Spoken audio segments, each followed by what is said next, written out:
예수님께서 자기를 따르라고 마태복음 4장에서 제자들을 부르셨습니다. 예수님의 초대에 응한 이 제자들, 이 사람들은 예수님께서 모으셨을 때에 와서 그리고 예수님을 보고 예수님께서 가신 그 길을 따라갔습니다. 예수님을 따라갔을 때 예수님께서 하시는 모든 것을 보고 듣고 배우면서 예수님께서 하신 그 모든 것들을 따라하는 것, 그리고 그로 말미암아 예수님의 어떠하심을 세상 사람들에게 보여주는 것에 대해서 지난주에 함께 말씀을 나눴습니다. 예수님을 따라간 이 사람들은 예수님의 말씀을 가르치는 것을 들었고요, 그리고 귀신 쫓는 것을 보았고, 그리고 병 고치는 것을 직접 목격했습니다. 그리고 이 베드로와 안드레, 그리고 야고보와 요한을 예수님께서 부르신 후에 다음 사람을 부르는 장면이 바로 오늘 마태복음 9장입니다. 지금 세상의 잣대로 봤을 때에는 지난주에 함께 나왔던 그 말씀, 야고보나 안드레, 그 사람들은요 어부였습니다. 세상의 잣대로 봤을 때는 정말 수준 미만인 사람들이죠. 그 누구도 거들떠보지도 않는 그러한 사람들인데, 그 사람들이 예수님의 초대에 응함으로 정말 상상도 할 수 없는 많은 것들을 듣고 보고 경험을 하게 됩니다. 만약에 그 사람들이 예수님의 초대에 응하지 않았다면 그 모든 것들을 들을 수도 없었을 뿐만 아니라 보거나 아니면 직접 경험하는 것은 아마 많이 어려웠을 것입니다. 그 사람들이 예수님의 부르심에 응하여서 예수님의 제자로 예수님을 따라다니면서 예수님의 사역을 도왔던 그 자리에 있었기 때문에 예수님께서 하신 모든 것들을 직접 크게 들을 수 있었고, 예수님께서 하신 모든 것들을 직접 다 보고 느낄 수가 있었던 것입니다. 예수님께서 모이라고 불러주실 때 모이면요, 예수님의 능력, 권능을 볼 수 있습니다. 예수님께서 모이라고 초대해 주셨을 때 응하면 예수님의 권능에 동참하게 되는 것입니다.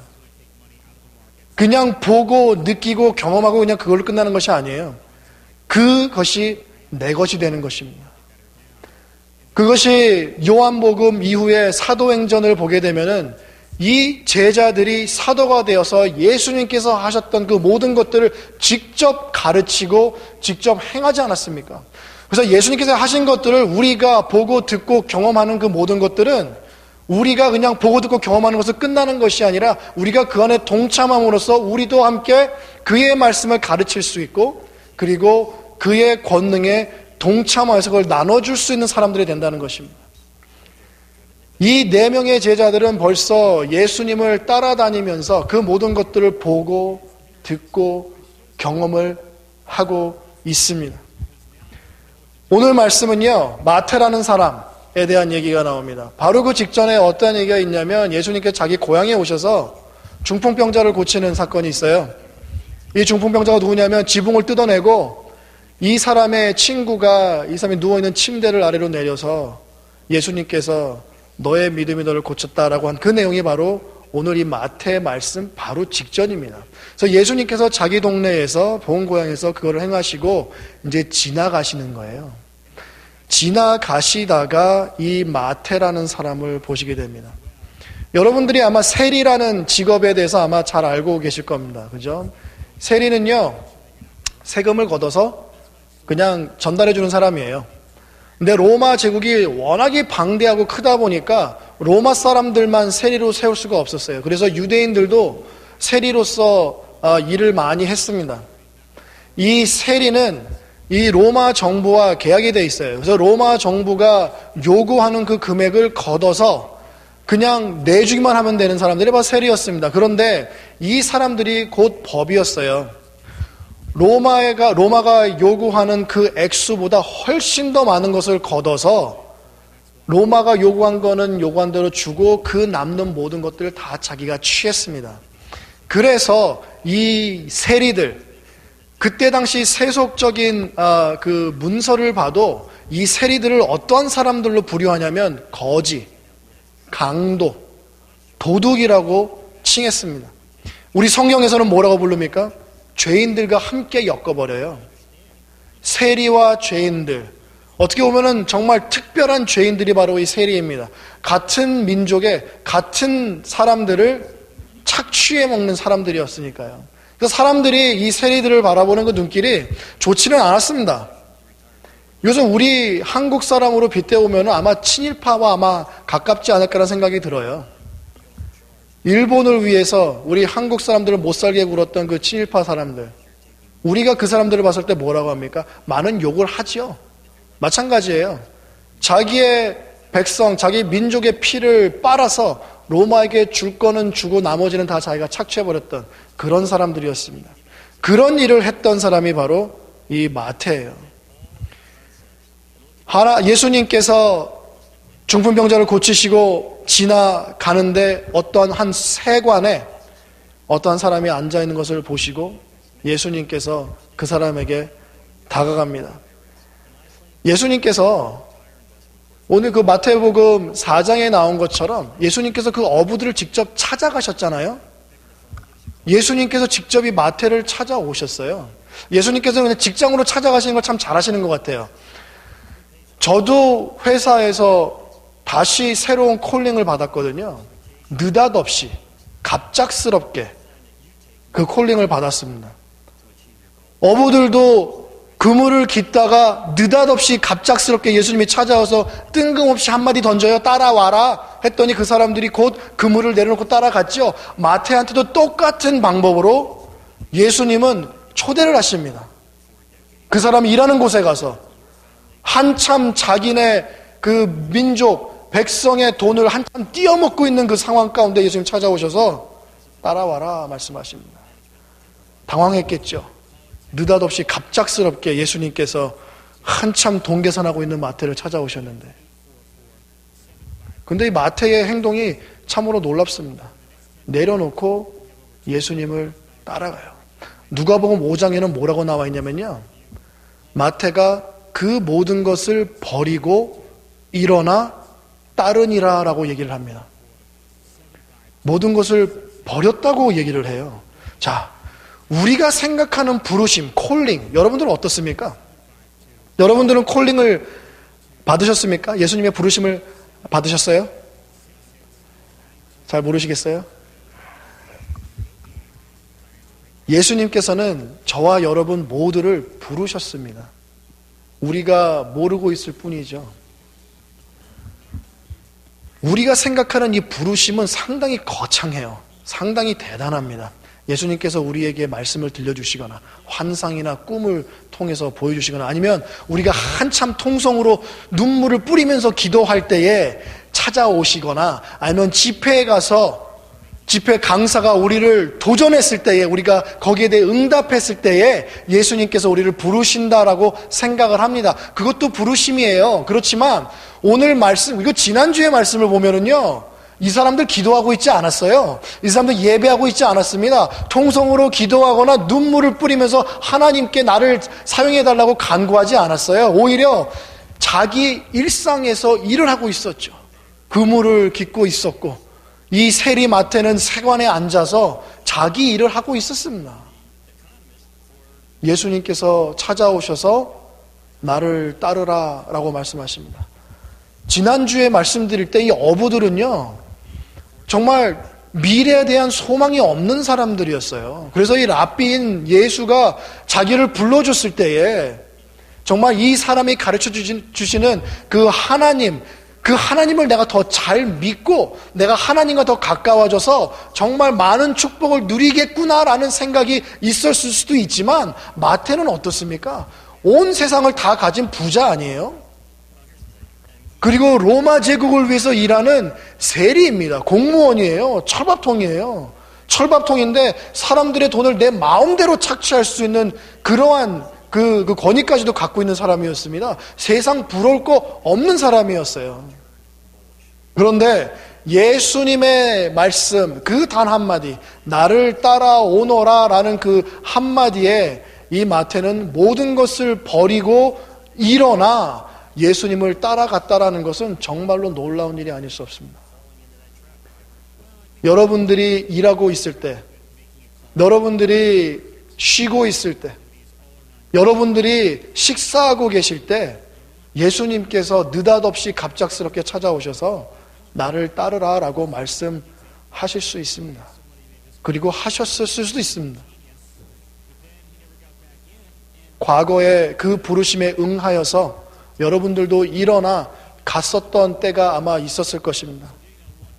그때는 열심히 사역하고 열심히 봉사하고 열심히 전도하고 선교하고 시간이 흐르다 보니 세상 일이 바빠지고 자녀도 태어나고 자녀가 성장하다 보니 자녀에게 집중할 수밖에 없게 되는 그러한 상황 가운데에서 일상을 보내다 보니 전에 내가 받았던 부르심과는 전혀 상관없는 삶을 사는 사람들이 이 세상에 정말 많습니다.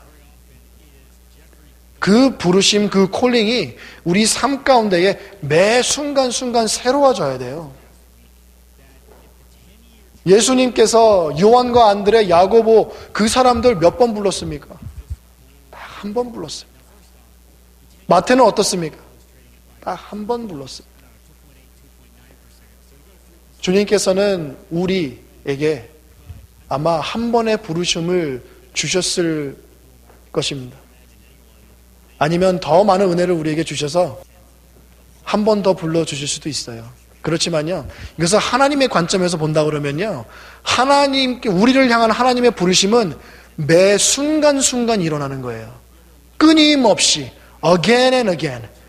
예수님께서는 우리를 지금도 부르고 계시고 우리가 예배 끝나고 아래에서 친교할 때도 예수님께서는 계속해서 우리를 부르실 것입니다. 끊임없이 지속적으로 예수님께서는 부르시는 거예요. 예수님께서 그 제자들을 부르신 후에 어떻게 하셨습니까? 함께 동행하셨잖아요. 그죠? 함께 삶을 나누셨잖아요. 그것 자체가 부르심의 연속인 겁니다. 예수님의 그 권능과 예수님의 그 사역과 예수님의 그 말씀 안에 우리가 제자로서 동참할 때에 우리의 부르심은 매 순간순간 새로워지는 거예요. 그래서 우리가 가장 먼저 해야 될 것이 무엇이냐면 예수님께서 나를 부르신다는 것을 느꼈을 때에 그때 곧바로 뭐랍니까? 다 내려놓고 일어나 따라가는 겁니다. 따라가는 겁니다. 예수님께서 가신 그 길을 내가 그대로 밟아서 따라가는 것입니다. 그렇게 하면 어떤 일이 일어나요? 내 삶 가운데에 자기 부인이 일어나고 내 삶 가운데 회개가 일어나고 내 삶 가운데 회복이 일어나고 내 마음 가운데 내 삶 가운데 있었던 쓴뿌리나 상처는 다 치유가 되고 그리고 예수님 따라가게 되면 그 모습이 사람들이 봤을 때 거룩한 모습이 보여지고 제자의 모습이 보여짐으로 말미암아 어떻게 됩니까? 복음에 합당한 삶으로 그 사람들을 예수 그리스도의 복음 가운데로 인도할 수가 있게 되는 것입니다. 말하기는 참 쉽습니다. 우리가 아는 지식이 있잖아요. 여러분들도 다 이 말씀 너무나도 잘 아십니다. 제가 여러 번 말씀드렸기 때문에. 근데 그렇게 사는 것이 얼마나 힘든지요. 여러분들에게 여러 번 말씀드렸지만 저는 이 설교 말씀을 통해서 여러분들에게 가르친다라고 생각해 본 적 한 번도 없습니다. 저는 여러분들에게 뭘 하고 있냐면 상기시켜드리는 거예요. 기억나게 해드리는 겁니다. 여러분들께서 어렸을 때부터 신앙생활 하시면서 배워온 말씀들, 여러분들께서 어렸을 때부터 그 말씀 묵상하고 외웠던 그 말씀들, 예수님을 만났던 그 순간들, 저는 여기서 기억나게 해드리는 거예요. 그래서 다시 새로워지게 도와드리는 것 뿐입니다. 그러면 그걸 가지고 여러분들이 예수님을 따라갈 때에 여러분들은 성장하게 되고 그리고 사람들에게 예수님을 보여주는 그러한 제자, 사도적인 사람들이 되시겠죠. 이 세리가 가지고 있는 그 타이틀만으로도 모든 사람들은 이 마태에 대해서 정확하게 어떤 사람인 줄 알았어요. 왜냐하면 이 타이틀이 이 마태라는 사람에 대해서 정말 이런 모습이다라고 벌써 그 고정관념을 심어줬기 때문에 그렇습니다. 우리 사회에서도 그렇지 않습니까? 변호사, 의사, 교사. 변호사들, 의사들, 교사들 많습니다. 우리가 변호사 그러면 어떤 사람이 법률가죠.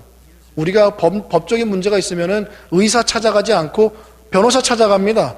내 몸에 이상이 있으면은 교사를 찾아가지 아니하고 의사를 찾아가고요. 우리 아이들 매일매일 아침마다 준비시켜서 변호사 사무실에 안 보내요. 학교로 보내죠. 그죠? 왜냐하면 그 타이틀이 가져다 주는 그 의미가 있기 때문에 그렇습니다.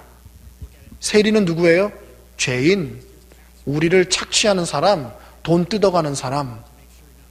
변호사는, 의사는, 교사는 다 똑같습니다. 그런데요, 오늘날 그 멋진 타이틀이 어떻게 변질됐습니까? 옛날에는 정말 존경받는 분들 아니었습니까? 변호사, 의사, 교사들. 공부도 어렵고요.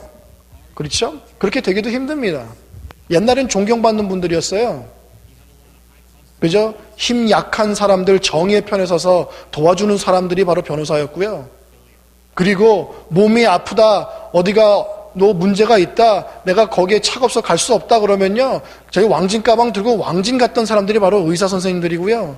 그리고 정말 패션을 가지고, 열정을 가지고 아비의 마음으로 이 아이를 잘 교육시키고 양육해서 이 나라에 정말 쓰임받을 수 있는 훌륭한 사람으로 키워야 되겠다는 사람들이 바로 교사였습니다. 그런데 요새는요, 약한 사람들의 서는 변호사는 찾아보기가 힘들어졌습니다.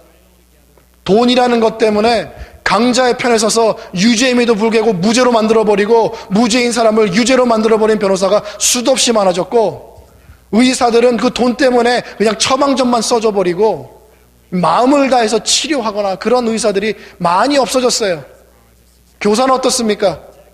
자기 마음에 내키는 대로 기분 나쁘다고 학생들을 때리고 구타하고 폭력으로, 그리고 자존감을 무너뜨리고 1등만이 최고다라는 그러한 생각을 우리 자녀들, 학생들이 심어주는 교사가 얼마나 많습니까? 그러니까 존경받지 못하죠. 요새는 우리 목사, 장로, 집사도 마찬가지가 됐습니다. 옛날에는 존경받는 타이틀이었습니다. 변호사, 의사, 교사, 목사, 장로, 집사 모두가 이제는 세리 같은 사람들이 되어버렸어요. 심지어 우리는 개독교라는 그러한 이름을 우리 스스로에게 가져다준 장본인들이 바로 우리 크리스천들입니다. 예수님이 찾아오셨어요. 나를 따르라. 예수님이 찾아오셨습니다. 여러분들의 그 직장에, 여러분들이 계신 그곳에 예수님께서 지나가시다가 여러분들을 보시고 찾아오셔서 나를 따르라 라고 말씀하십니다. 우리는 세상에 살아갈 때에 우리 세상이 우리에게 주는 타이틀이 다 있습니다. 그죠? 그런데요, 여러분들에게 도전을 드리고 싶은 것이 무엇이냐면, 세상에 사실 때에 교회의 직분자 타이틀로 사시는 것을 도전드리고 싶습니다. 밖에서도 장로, 밖에서도 권사, 밖에서도 집사, 밖에서도 목사로 살아가는 사람들이 되기를 원합니다. 왜냐하면 그 타이틀은 사람이 준 것이 아니라 하나님께서 우리에게 주신 타이틀이기 때문에 그 타이틀에 대한 자신감, 그 타이틀에 대한 감사함, 그리고 그 타이틀에 대한 겸손함을 가지고 교회뿐만이 아니라 세상에서도 정말 세상이 인정해주는, 존경하는 목사가 되어야 되고, 장로가 되어야 되고, 권사가 되어야 되고, 집사가 되어야 됩니다. 그리고 내 안에 예수 그리스도가 있는 사람으로서 세상이 인정하는 기독교인이 되어야 됩니다. 이 세상은요, 호락호락하지 않습니다. 다 꿰뚫어 봅니다. 마태는 선한 사람이었을 수도 있어요. 마태는 예수에 대한 소문을 듣고 그분이 나를 좀 불러줬으면 좋겠다라는 마음을 가졌었을 수도 있습니다. 그렇지만 그런 확률은 적죠. 누가 지금까지 내가 벌어온 이 모든 부를 다 버리고 예수님을 따를 수 있겠습니까? 부자 청년의 모습이 우리 일반 사람들의 모습 아닙니까? 부자가 천국의 하나님의 나라에 들어가는 것은요, 낙타가 바늘구멍 들어가는 것보다 훨씬 더 어려워요. 왜냐하면 천국은 보이지 아니하고 내 돈은 직접 내가 만질 수 있고, 하나님의 사랑과 은혜와 축복은 내가 볼 수 없고 느낄 수 없지만 내가 지금 소유하고 있는 것은 내가 알고 있고 내가 경험하고 있기 때문에 그렇습니다. 우리는 그것을 뛰어넘어야 됩니다.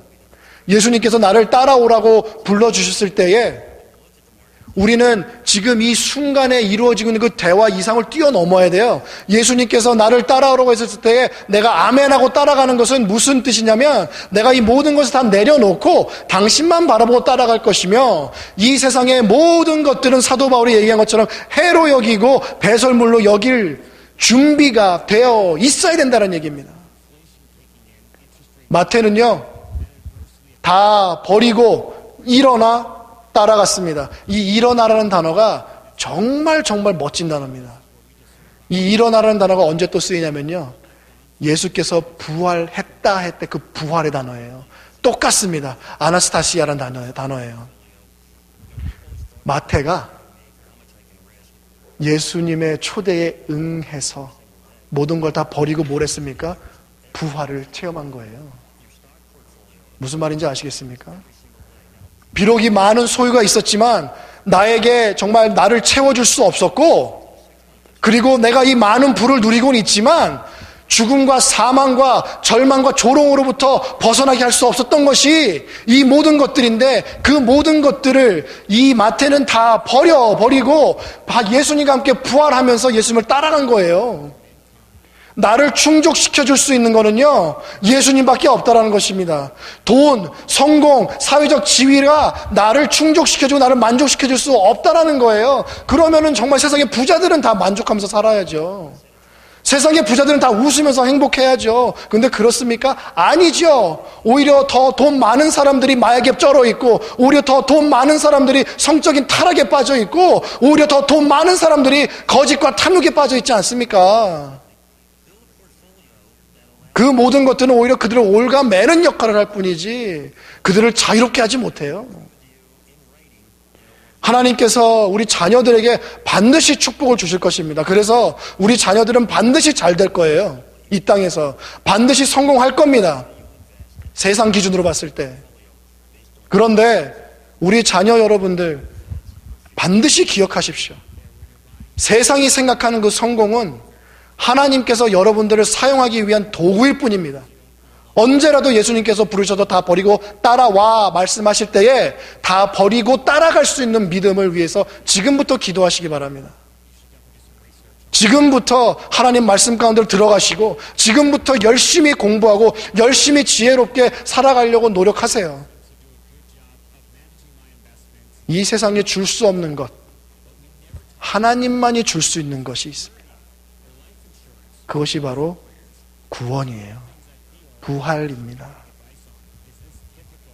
마태는 예수님이 부활하기도 전에 이 부활이라는 단어와 똑같은 단어를 사용했어요. 이 마태라는 사람이. 이 성경을 썼을 때에 이 성경학자들이 말하기를 뭐라고 말하냐면요, 그 문법 하나하나, 특히 헬라어는요, 하나하나 고의적으로 사용했다라고 얘기를 해요. 고의적으로. 사실 마태라는 사람이 고의적으로 하나하나 생각하면서 썼겠습니까? 하나님이 감동을 주셨기 때문에 이렇게 써진 거죠. 그러니까 놀랍게 우리에게 다가올 수밖에 없어요. 놀랍게 다가올 수밖에 없습니다. 여러분들과 페인팅 하나 나눌까요? 여러분 페인팅 좋아하세요? 카라바지오라는 유명한 페인터입니다. 바로크 시대 때 페인터인데 1600년도 중반의 사람이에요.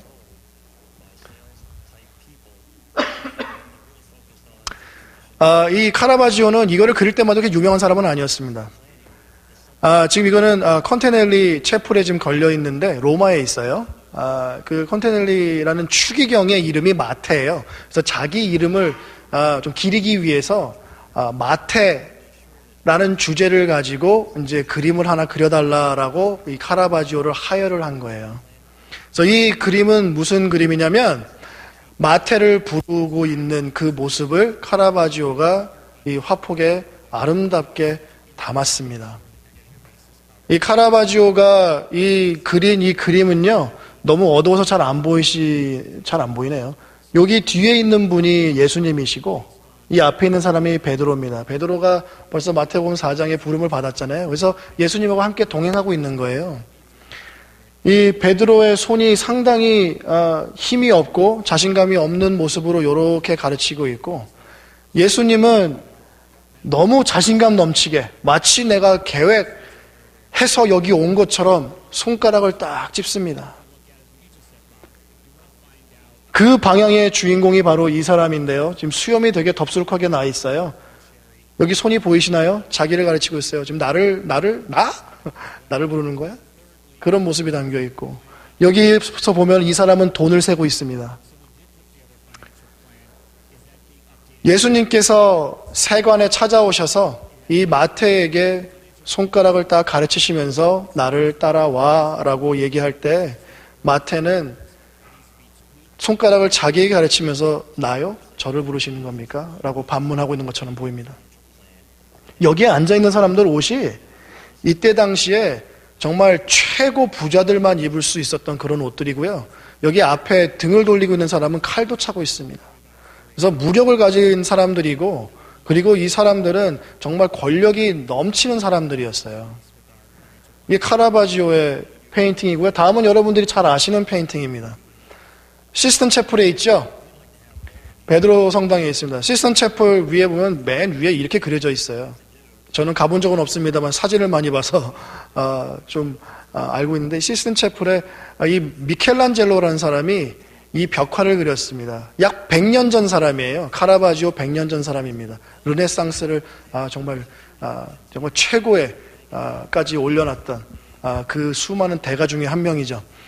미켈란젤로가 이 그림을 그렸을 때에 이게 하나님이고, 여러분 잘 아시겠죠? 하나님과 천사들, 그리고 이 아담이 여기에 앉아 있으면서 이렇게 손을 이렇게 쭉 뻗고 있어요. 그죠? 그래서 이 페인팅의 제목 아시죠? 아담의 창조예요. 예. 아담이 지금 창조되고 있는 순간을 미켈란젤로가 이걸 벽화를 그린 겁니다. 프레스코로. 이 하나님께서 손가락을 이렇게 내미실 때 아담도 똑같이 손을 내밀면서 터치하는 것처럼, 마치 터치됐을 때에 아담이 창조된 것처럼 보입니다. 상당히 잘 그렸어요. 그죠? 다음 그림 보여드릴게요.